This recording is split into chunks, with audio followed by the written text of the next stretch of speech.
Inability to prevent abduction of students and ascertain the exact number of those kidnapped present Nigeria with some sort of double tragedy regarding the kidnap crisis.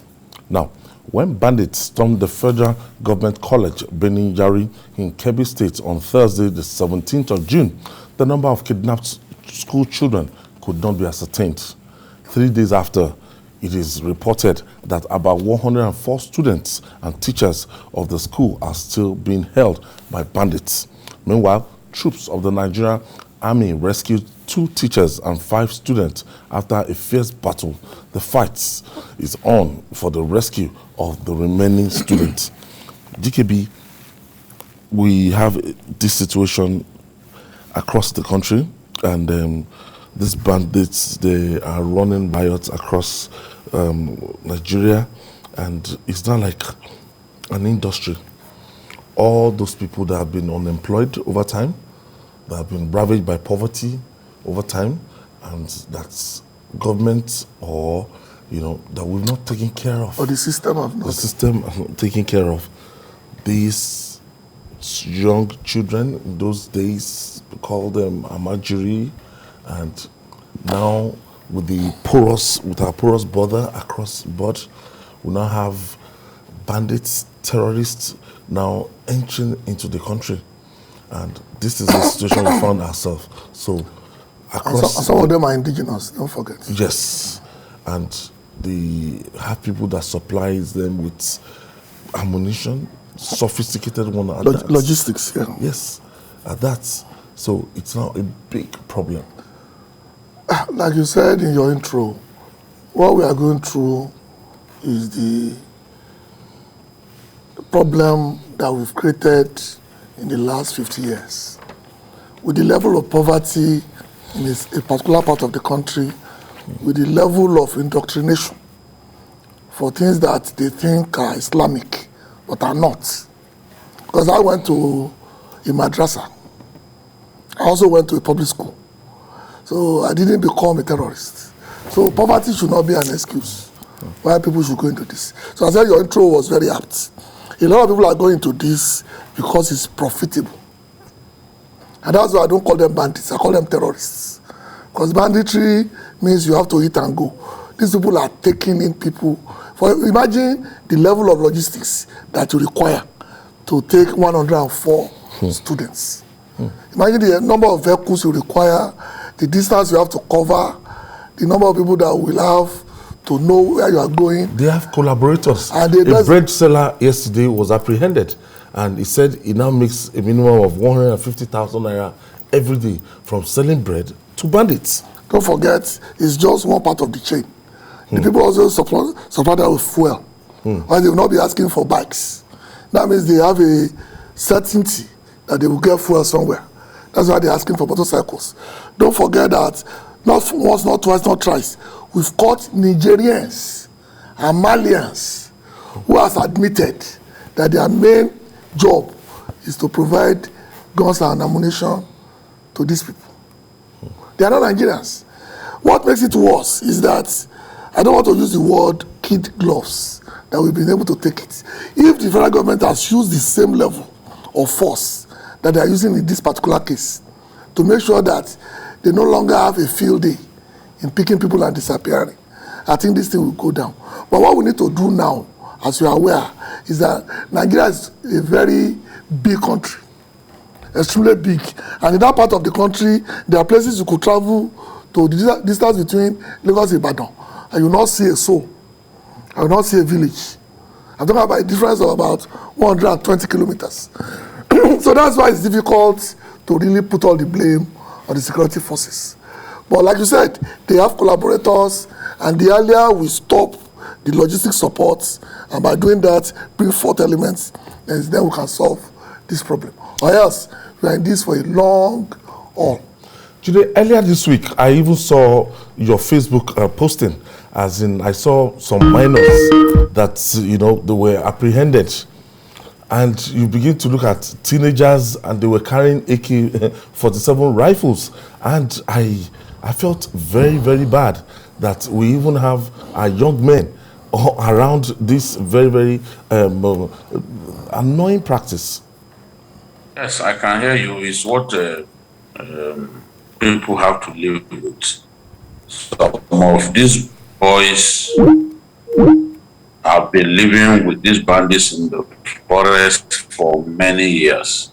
So they too have literally learned the ropes. One of them said recently that he does not go on operations with them, but that he stays behind and does some work for those people. So he could cock a gun, he could service a gun, he could clean up the gun, and what you have there is a notorious bandit being trained.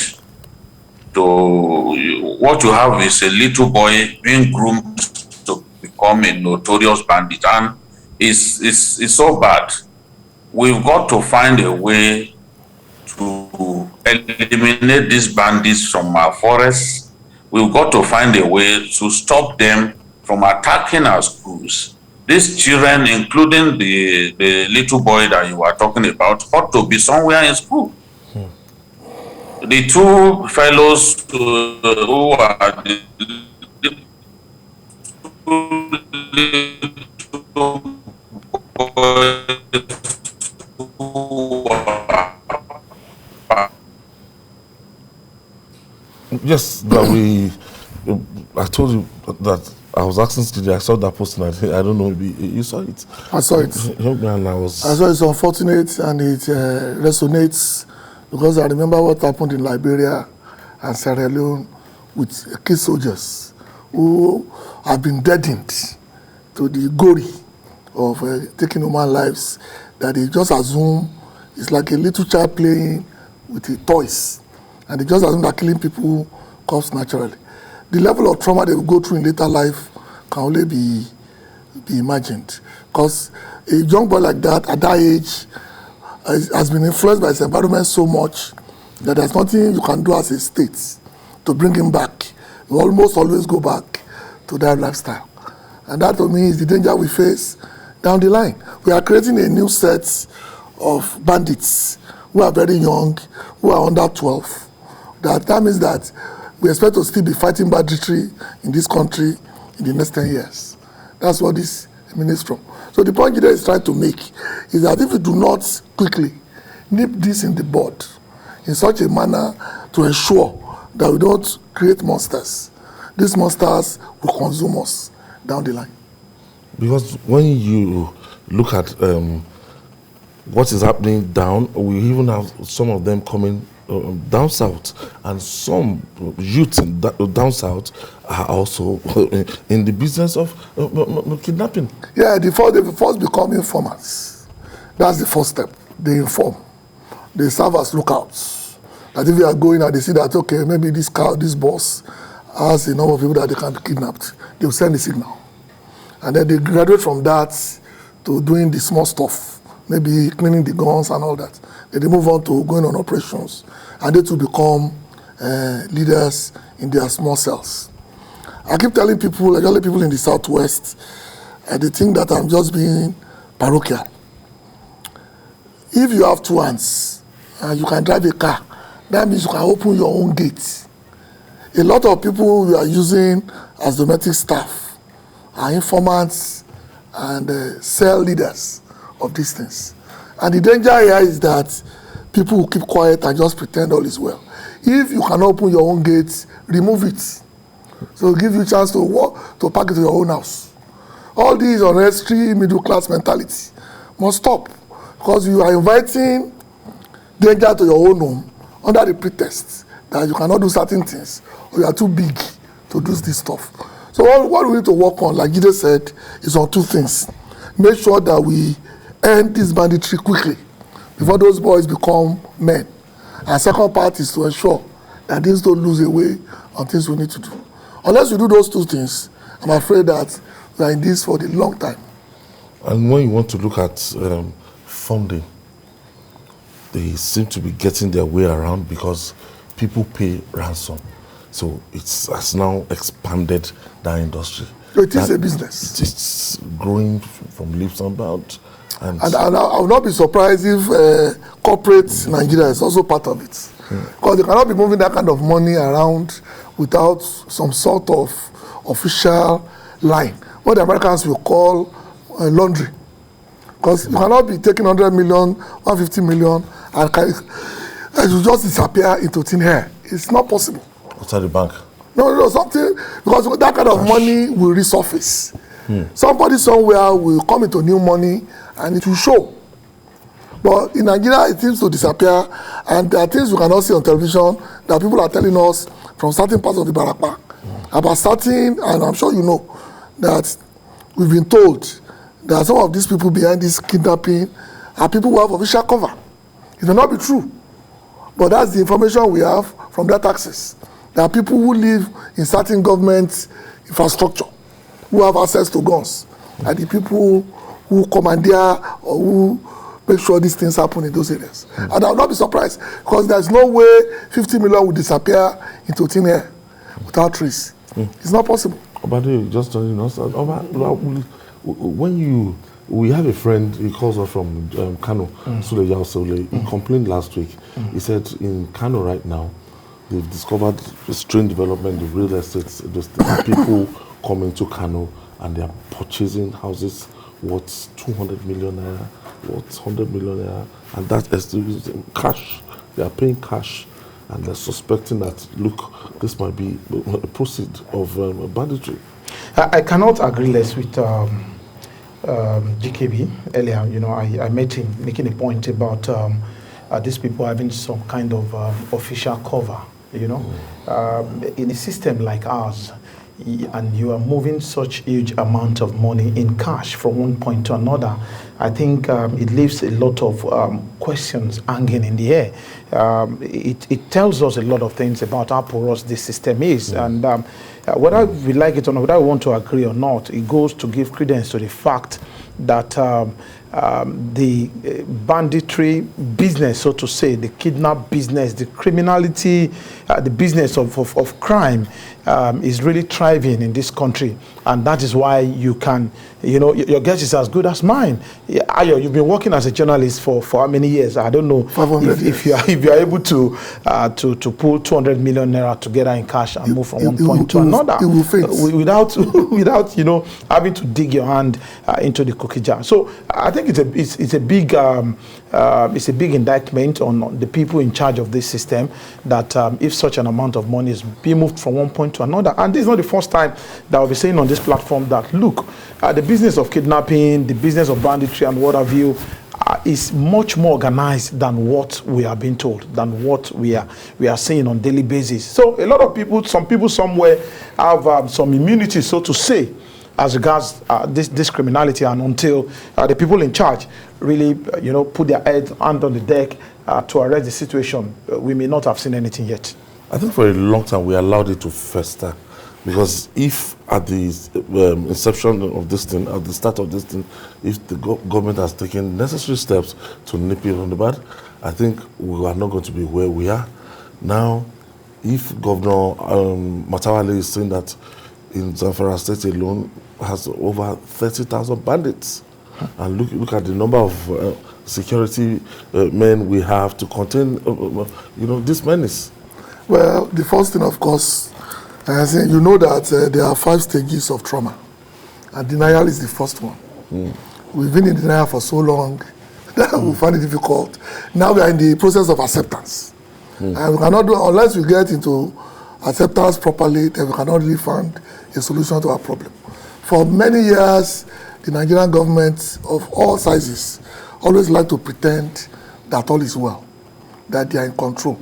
But you and I know that people cannot move out of Lagos or some parts of even the southwest without trepidation of what will happen to them when they go. They even kidnapped some white men in Ibadan. No, working on the raid. Okay, working on the raid. Ogun and Lagos does not have a Amotekun. So that's the problem that they face. But we keep saying this here, and to based on your points, the denial is institutionalized. That means if you go to anybody in government, the first thing to do is to deny. that this thing does not happen. Until we accept that we are in deep something, then we cannot solve the problem. That's why I said, just like we said for the energy crisis, unless you accept that this particular solution has failed, and we need to go back to basics and comfort. For this one, two things we need to do. We need, like you said, we need more law enforcement officers, and that is key. Then we need more law enforcement at the community level. But those are the words that people in government do not want to hear, because they assume it's a way of taking power away from them. But the reality is that the Nigerian police, the Nigerian civil defense, whatever names they give themselves, are not enough to face this menace at any level. Because you know that Niger State alone is equivalent the size of the Southwest. This is massive. So you are talking about, I think they told me they have about 7,000 or so policemen in Niger State, because I asked. 7,000 policemen to cover the equivalent of Ogunyoyo, Ondo, Osun, and Ekiti. So you know what, I just want to give a... State is under police. So we have a big problem. So first thing is for government to accept that the current structure to defend us are not working. And then we need to move forward and do ABC. Doesn't mean that criminality will go away, but it will come back to a manageable level.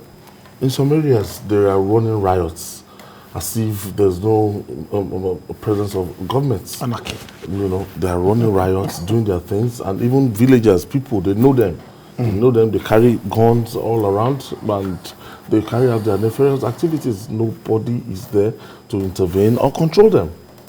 Nigeria is a very massive, country state, and if we really want to solve some of the problems confronting us, we need to, stop pretending, like stop acting as if everything is working well for us. It's obvious that our system of security has failed over the years, and this again has underscored the call for state police at this point in time. I don't know the structure that is going to take, because if you ask me, I'll tell you that some states have some forms of state policing system as we speak.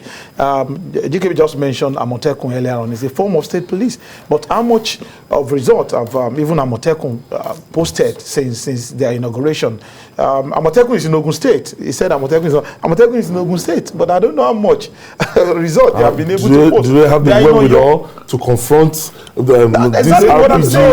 RPG wielding bandits? Exactly what I'm saying. Exactly what I'm saying. So we just buy them uniform and we make all the noise about them. What about the training? I remember the recruitment process of people into Amotekun in Ogun State. It was like you wanted to recruit clerk. Yeah, that's the way it appeared to me.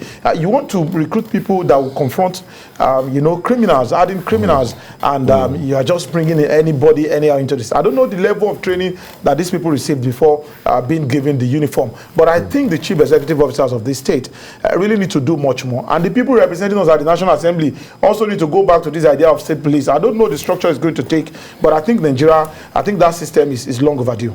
Okay, I have a member representing Gaski constituency, Damu Mohammed. Thank you for joining us. Thank you very much. Thank you very much. I'm with you. I can hear you. Okay. I am Adam Mohammed bin Yauri, member representing Gaski constituency at the Kebbi State House of Assembly. Okay. I'm also a native of that town, bin Yauri. Okay. That's Adamu Mohammed bin Yauri of Geski, representing Geski constituency, Kebbi State House of Assembly. Yes. All right, go ahead. Can you tell us what is happening now? What's the situation in Kebbi State right now? Actually, since the adoption of the student of Federal Government College, bin Yauri, and there was a quick intervention at the exit where they normally pass when they come in. They normally pass to their base at the first state. So the state government had mobilized military and other agencies to block their way at a place where we call Makuku in Sakaba local government. In that place, there was a battle between the army and the bandits, where so many of them, more than 60 were killed. That is the situation now, and still they are on the field. There are some which up to now are not being found. They must be with the bandits now. I believe the army would be in the battlefield now. That is the situation. Now, do you have the And so far, exact figures, the number of students that were taken away? Honestly, we don't have the exact figure, but we have put a register in the federal government college in Yauri, where parents who lost their children were registered. In the register, we have 57 to 60 students' names who are not being found. Hello? Yes, sir, we're here. Yes. So in the register, we have around 57 to 60 names of students who are not being found.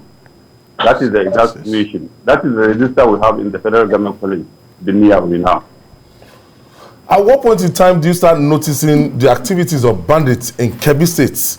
Because for me, it's just recently that a caller just called to tell us about the activities of bandits in that state. Yes. A day or two before the strike, definitely there was a rumor in which the bandits had passed information that they would be in that area. Fortunately, I went to my governor, His Excellency, the governor of Kebbi State, and he told me personally he had a phone call with the principal to confirm. And the principal told him that they only need some security around them to back them up. And the governor had mobilized and sent 24 or more than that mobile policemen with arms. A day to the incident, I was in my village, Yauri, and we happened to go around and see what is happening. On the day, I was also there.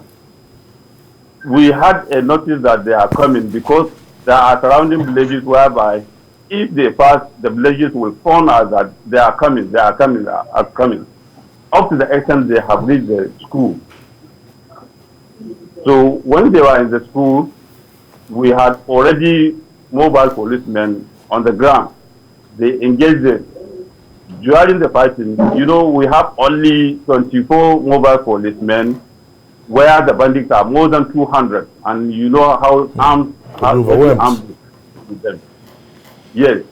So the bandits overpowered the mobile police who were stationed in the school. At long last, they went away with some of the students. So the situation we have on ground now is not as if we don't have security presence in that school. We have 24 mobile policemen still in the situation whereby over 200 bandits came from them. Now, tell us in terms of agriculture. I know Kebbi State is like the headquarters of rice production in Nigeria. Now, how would these activities of these bandits affect farming in Kebbi State? Honestly, Yauri is a place where we plant rice. It's a major place where rice has been produced. And with the bandits around, always, they keep away our people. The agitation is very high. People are no longer interested in that area. They are moving out to save their lives. So if nothing is done immediately, it will definitely affect the farming of that area. Don't forget, this is the time where we have a rainy season, and this is the time we plant our crops. So it will definitely affect the farming in that area. All right, Honorable Adamu, I don't know if there are specific lessons that we have picked from this particular development in order to prevent a repeat in that area, because here we are talking about another kidnap in a school. It's becoming recurrent in this part of the world. Exactly. You see, we should learn to take a proactive measure. This is not the time whereby we should allow bandits to attack us. This is the time whereby we should attack them first, wherever they are. Flush them out. Yes, wherever they are, we should be attacking them. We shouldn't allow them to be attacking us. We know their base. We know where they are coming from. We know their exit. We know where they come from, them where they are. We don't have to wait until when they attack us. We should mobilize our people. We should mobilize our armed forces. All the armed forces, the police should be mobilized, and we should be attacking them. To me, I think that will be the answer, because we cannot sit and allow them to be attacking us always before we respond. Honorable, as a member of the Kebbi House of Assembly, has there been any move on your part or that of your colleagues to be proactive in either creating maybe a state force or something that can be used in communities to solve this problem before the federal officers can come in? This is a situation whereby all people are involved. This is a situation of security. This is a situation whereby citizens should be involved. This is a situation whereby we have to defend ourselves. This is a situation whereby we have to not wait for government only to intervene. All of us should intervene. I don't think there is anything wrong if the government spends all its budget on security, because if there is no security, nothing comes up. Security is vital. Security is very necessary. So we should mobilize ourselves, including the government, and see to it that we have overcome this situation.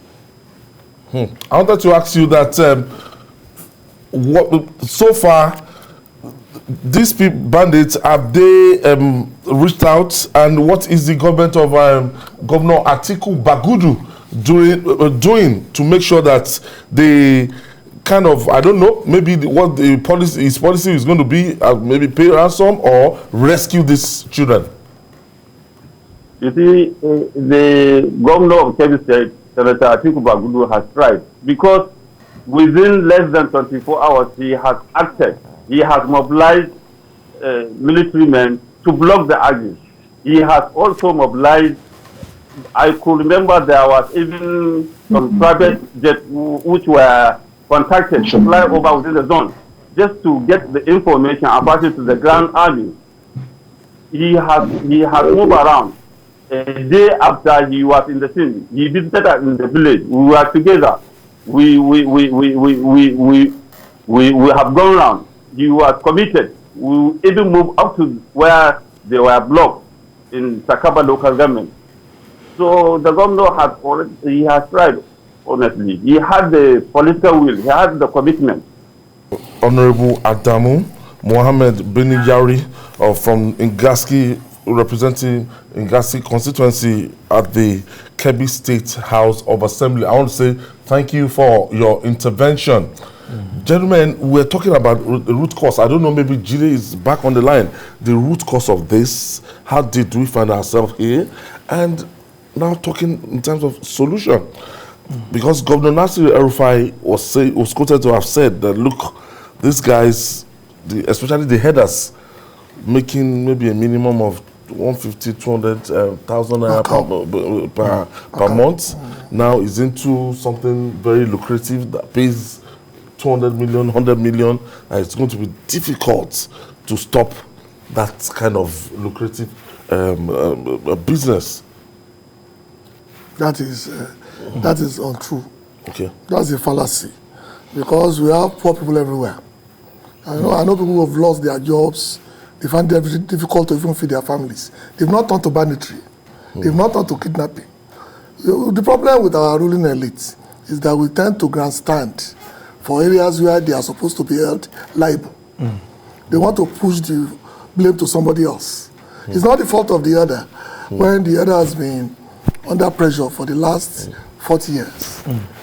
You and I know they've been rustling their cattle without any cause or effect for the last 40 years.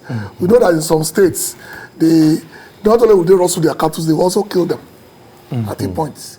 The government was aware of this. They didn't move in actively to curb that problem. Despite that, we still have herders today who still follow the same old system, who still require 200,000 to survive, who still are bringing their cow and cattle down south for the Leia Festival next month. So the governor cannot sit down in one place and assume that one size will fit all. There are challenges everywhere. We know this will come. in the 80s because of the level of the Almajiris that were roaming the streets. And I told you here that it's not true that the Almajiri system is Islamic. It's not. I went to an Islamic school. I went to a secondary school. I went to a madrasa. And I didn't turn out to be roaming the streets begging. My entire family did that. My father was a chief imam. So you have to do a system check so that we don't get, it's based on your questions, what I'm saying is. Because how did you get here? So 30 years ago, we know that we are going to get to this point if something was not done about that system. These young men and women roaming the streets, they are not catered for. They are essential like a tools for chaos. There was a time in this country, you and I know, that all you have to do to cause trouble in certain parts of the country was to shout at somebody and defecated the Quran. Or he has abused the prophet. May the soul of Allah be with him. That's all you need. And you have ready-made 200, 300 urchins to lynch that person. In this country, do you think ultimately they will not turn against you? One day, someday. It's part of the system. You are enjoying it because it pays you to create an army of urchins and never do else, so that when you want to deal with your political opponents or people who are not of your culture or your religion, you can use them. Sooner or later, you run out of these people to deal with. And they will now turn on you to do this. Oh, but this problem is not peculiar to the north alone. I can say the quantum, the number of area boys that we have around Lagos, cultists, around the southern part of the country. If care is not taken, look at the aftermath of the NSAS protests that they took over our streets. That if care is not taken, these guys one day will overrun the city. Absolutely. We don't need a seer to predict that for us. You know, when the enemy is no longer there, you know, you look for someone else to, you know, to wage war against. And some warriors in Yoruba land, they will say, when you don't have anybody to battle, you face the wall, you know. And who is the wall? You know, your friend, those people who have always been with you all along. So it's a time bomb. It's a keg of gunpowder we've been sitting on, and we keep sitting on it right now. And the problem is this, like the father of my friend will say that, look, you are grooming your child in the midst of other children who are not properly groomed. Don't you know that when you make a success of grooming that child, those ones you have left unattended to will turn around to torment that child. Nature has brought them together. They are growing together. There's no way you can stop that. But if you end up grooming your own child and you fail to also take care of that environment, the environment you have not taken care of will not allow your children to even thrive. Look at the children of the politicians today. Before now, they push them outside Nigeria to go and study. Now it's difficult for them to bring them back to the country to come and operate. They cannot fit in because it's fear everywhere. Today is kidnapping, tomorrow is attack, this one is this, that one is that. This is a monster they have fed over time. You know, you have groomed, you know, the child of a snake. And when it becomes an adult, it's something you cannot tame any longer. So that is the problem we are facing right now. And it's never too late. It's never too late. It's not an issue of the northern Nigeria alone. No. It's a widespread problem. I saw some videos last week, and right in front, Third Mainland Bridge, that there was traffic.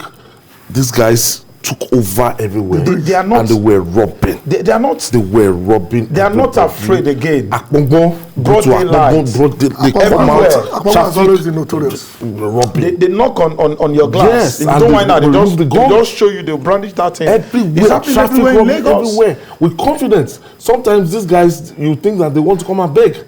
That they want to come and beg for harm and everything, but now these guys they want to turn into robbers. We have them all over. What makes it worse in the south? The danger of the north you can identify and we can empathize or tell them the solution. The one in the south is because a lot of people, all these cultists, are well educated. So you cannot blame the system for not giving them the education required. All the 419s, you know. But they are not gratefully engaged. That's the point. They are not engaged. So we are talking about a similar problem across the country, but with different root causes. Yes. So another category is those ones that Jude will refer to as cyber bandits, the Yahoo boys. In the whole of the south, they've taken over everywhere. Go to Ilisha now, go to Akure, go to Oshogbo, go to nearby Ogun State. They are everywhere. If you have a young man between 18 to 25, carrying a laptop all around. I don't know what to. I think part of the solution is to find a way of engaging these people. And what do we do? It appears like the ruling elite have only been too selfish and taking care of themselves alone. And now those children you have refused to groom are the ones tormenting the society right now. It's never too late. We can sit again, you know, identify this problem, just like GKB said. These people are educated, unlike in the North. They are not being moved or led by any religious inclination. I'm talking about the southern, you know, criminals now. It's not a question of religion. It's not a question of whether they are not educated. You know, so what is the problem? The problem is that they are not gainfully employed. They are not gainfully engaged. How do we now engage them gainfully? We have 33.3% unemployment. It's a very serious problem. It's a time bomb that whether we like it or not, it will explode any moment from now. Of course, what we are seeing now may turn out to be a child's play if nothing is done right now to nip this, you know, problem in the bud. Because now it appears everybody has, you know, resigned to fate. Now, we are talking about the one in Kebbi State.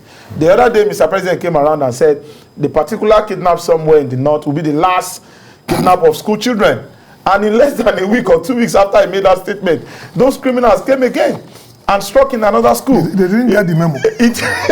It was a direct message to Mr. President. Here we are talking about another one. Ayo, I'm not the prophet of doom.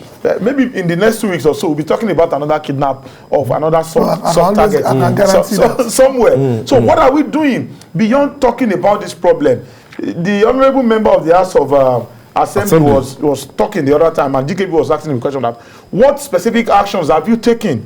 It's not only when this thing happened that we now come on TV or radio or newspaper and we start lamenting about it. And that was why I asked him, what are the lessons we have learned? How can we put these lessons to work, not just in Kebbi State, but across Nigeria? They need to sit up and do something as urgently as possible. Okay, let's go back to Kebbi State now, where a community leader, Alhaji Abdullahi Mohammed Ilamba, joins us via Skype. Thank you for joining us. Thank you very much. Yes, this is a big problem in Kebbi State now, and we are looking at what you are doing to actually find a lasting solution to banditry in Kebbi State. Alhamdulillah, as a matter of fact, our community remains focused, resolute, and committed.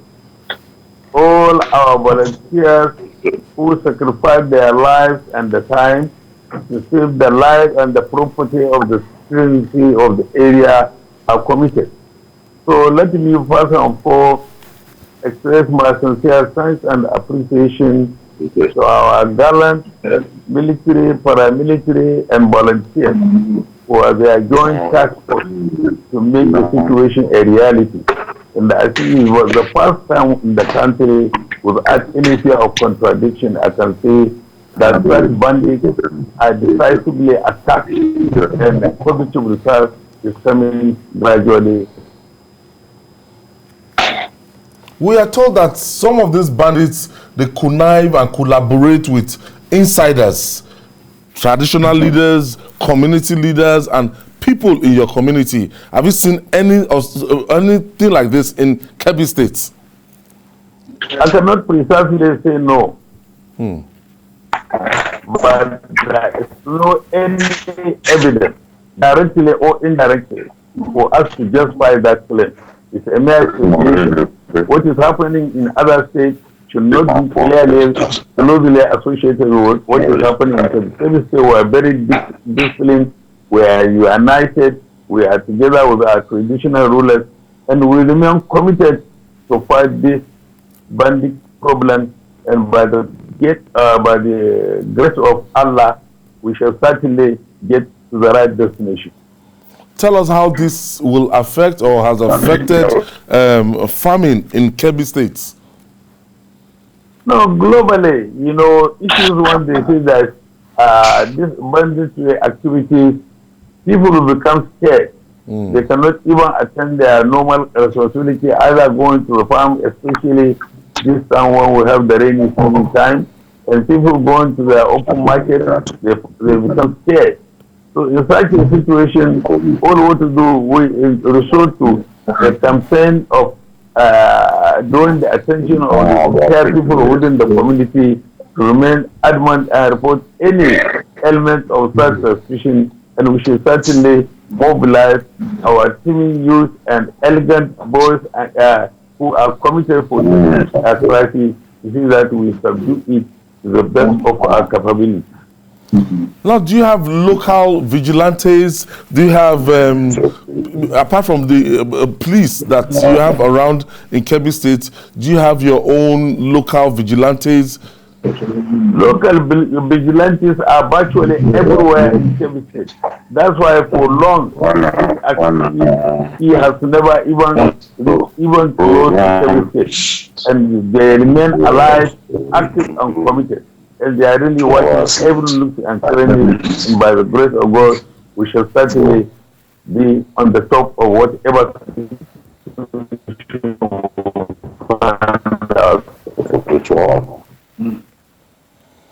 And finally, we've been talking about the roots. We've been talking about what could have led to this onslaught of bandits in the community and across even Nigeria. What do you think is the root cause? Is it unemployment? Is it bad parenting? When you begin to ask for the root cause, that one is enormous. We have a large number of unemployed youth here and there. We have a large number of dropped civil servants and elegant workers here and there.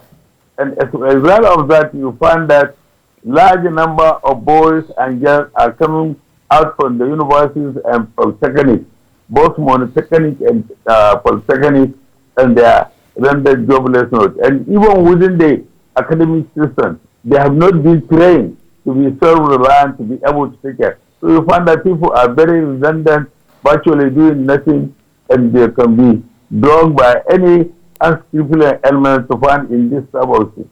But happy enough, I could remember there was a time I reached a similar alert to His Excellency, the Executive Governor of Kebbi State, that large number of boys and girls are leaving tertiary institutions virtually doing nothing.